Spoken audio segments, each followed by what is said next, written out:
Zed's dead, baby. Zed's dead.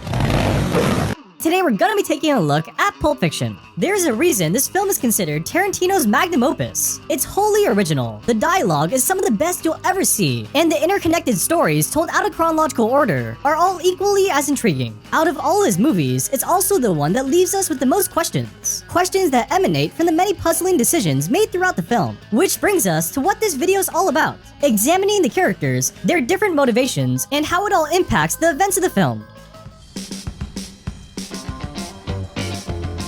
Following Vincent's final bathroom break, things quickly devolve into chaos. He's immediately killed. Butch and Marcellus cross paths at an intersection, and their skirmish eventually lands them in the basement from hell. No explanation is needed concerning what happens to Marcellus next. Though in a strange twist of fate, he's rescued by the very man he was just trying to kill. Nothing's ever outright stated, but I think we all assumed it was due to a case of that's a fate I wouldn't wish on my worst enemy. And while at first glance that sounds like a very logical conclusion, the following theory by Reddit user Kaiwa provides a more solid account that ties into everything we know about Butch. To put it simply, Butch doesn't strike me as the rescuing type. He's violent, cutthroat, and when asked by the taxi driver about how he feels knowing he killed a man, Now that I know he's dead, you wanna know how I feel about it?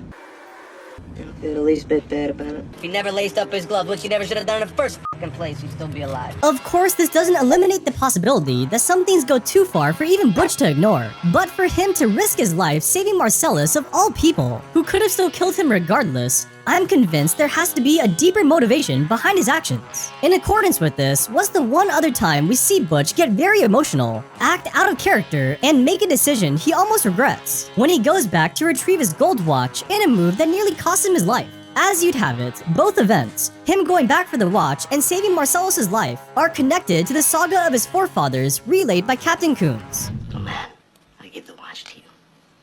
If you'll recall, Coons explained how the gold watch was purchased by his great-grandfather at an old general store in Tennessee, after which it was passed down to his grandfather, then his father, and finally to Coons prior to him dying in a Vietnamese POW camp. This brings us to the basement where Butch and Marcellus are being held captive. As you know, Butch manages to escape and is moments away from leaving when he turns back, and the license plate on the wall gives a hint as to why he embarks on such a risky endeavor. Recall the story of the gold watch. It was bought in a little general store in Knoxville, Tennessee. Tennessee was where his great-grandfather made the purchase, in a general store similar to the pawn shop Butch now finds himself in. Furthermore, the basement is symbolic of the Hanoi Pit of Hell. We were in that Hanoi Pit of Hell together. And as such, Marcellus represents his father, and Butch, Captain Coons. This metaphor is further supported by the events leading up to the basement, as the reveille can be heard in the background.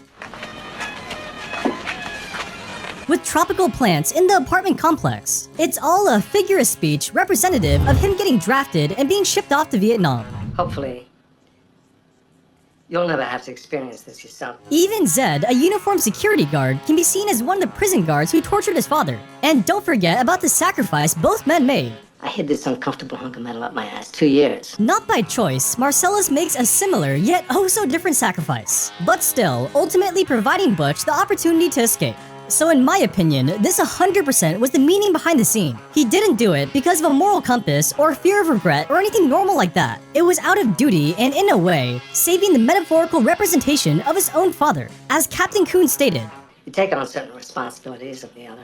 Butch had a duty, just like Coons and Winaki, to see his fellow man he went through hell with out of that situation. Lastly, why do you think he picked out a samurai sword out of all the weapons? Other than looking badass, the Bushido code of honor and duty are very congruent with Butch's overall persona.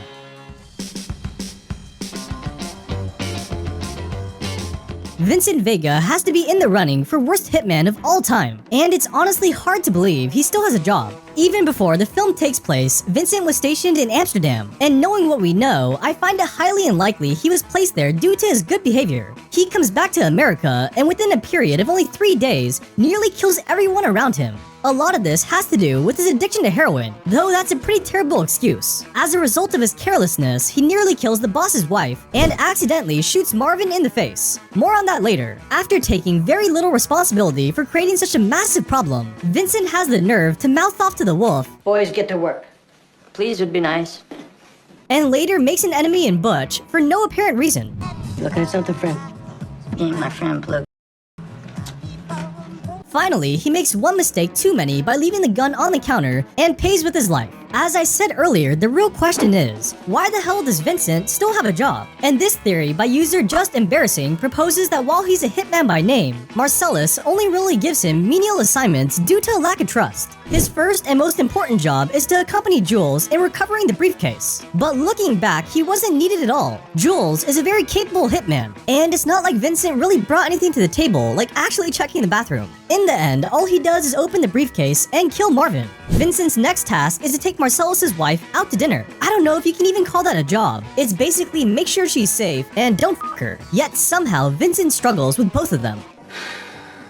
You see, this is a moral test of oneself. This f***ed up bitch is Marcellus Wallace's wife. Do you know who Marcellus Wallace is? And lastly, Vincent is told to stake out Butch's apartment in case he returns. Again, it's hard to classify this as a job, as what are the odds he actually returns with everything packed up? And why is Marcellus there as well? In my view, the two of them were catching up as friends, or he possibly doesn't trust Vincent enough to do the job alone. Maybe both are true. This is all to say Marcellus is aware that Vincent is not a capable hitman, with the proof being the assignments he's given. Assuming that's the case, then why give him a job at all? Well, from what we're shown, Marcellus does have a degree of affection for Vincent, as he greets him like an old friend, lets him take his wife out, and presumably use the stakeout as an opportunity to catch up and chat about Amsterdam. It comes down to one of three things. 1. They're just honest to God really good friends and Marcellus can't bring himself to let him go. 2. Vincent being in Amsterdam was actually him laying low, taking the fall from Marcellus and not ratting him out, which is now being repaid upon his return to America, although with low-stake jobs. Or 3. As Vic Vega is Vincent's brother, he's in fact highly connected in the crime world and is able to get and keep jobs he probably shouldn't have otherwise.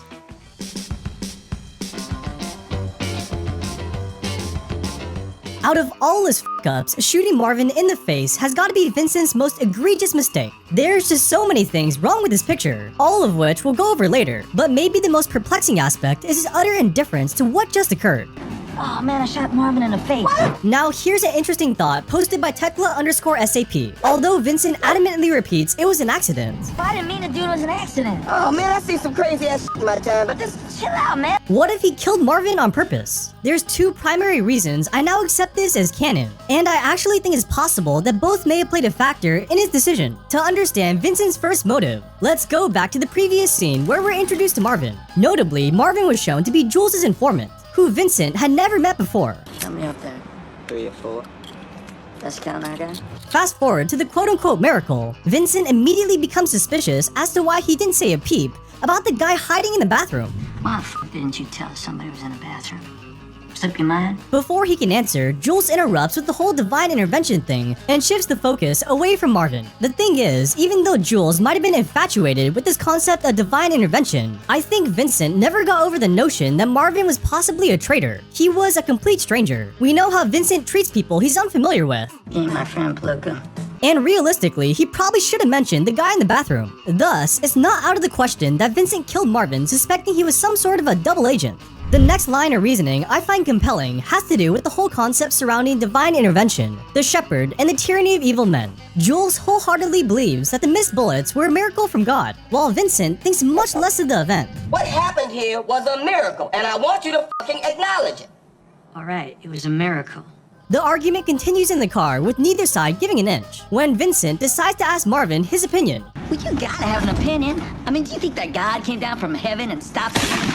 It's pretty ironic that Vincent shooting Marvin in a way furthers his position. That shit happens, God is not real, and the supposed miracle back at the apartment was really just a freak occurrence. You might be thinking, so what, Vincent killed him just to prove a point? Well, harking back to my previous contention that he suspected Marvin was a double agent, maybe he made a spur-of-the-moment decision to kill two birds with one stone, consequences be damned. It's obviously not the most intelligent way to go about handling things. But then again, we're talking about Vincent here. It's also possible that his addiction to heroin clouded his judgment and made him impulsive. And don't forget, he's the brother of Vic Vega, a man known for his wild psychotic behavior that puts everyone around him at risk. Vincent isn't exactly portrayed in the same way, but there's a couple hints that he's not too far off. I got a threshold, Jules. I got a threshold for the abuse that I will take. Now, right now, I'm a fucking race car, right? And you got me in a red. And while I've explained ad nauseum how Vincent is definitely incompetent, for him to point the gun directly at Marvin's face, have his finger on the trigger, and pull said trigger. For all that to be totally unintentional is a step too far. Just look at every other time Vincent handles the gun. He's no picture of safety, but when he points it at someone, he intends to kill them. And I understand he's an assassin who's killed God knows how many people. But as I said earlier, to act so nonchalant and unperturbed, especially compared to Jules, it's very suspect.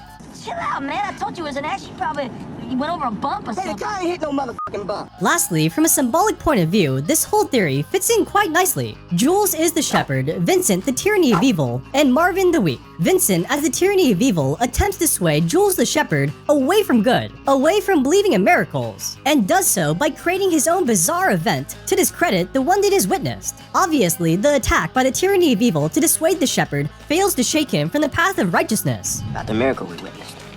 Miracle you witnessed. I witnessed a freak occurrence. As even after all that, Jules holds steadfast in his newfound belief and takes a huge step in proving that by letting Pumpkin and Honey Bunny go. I'm trying real hard to be the shepherd. Thank you all for watching, I hope you enjoyed it, and sorry for all the blurring throughout the video, but YouTube demonetized and age-gated my last video for Blood and a couple other ones, so this time I figured I'd just take preemptive measures and blur out a lot of the bloody parts in Pulp Fiction, which is a lot and it kinda sucks, but it is what it is.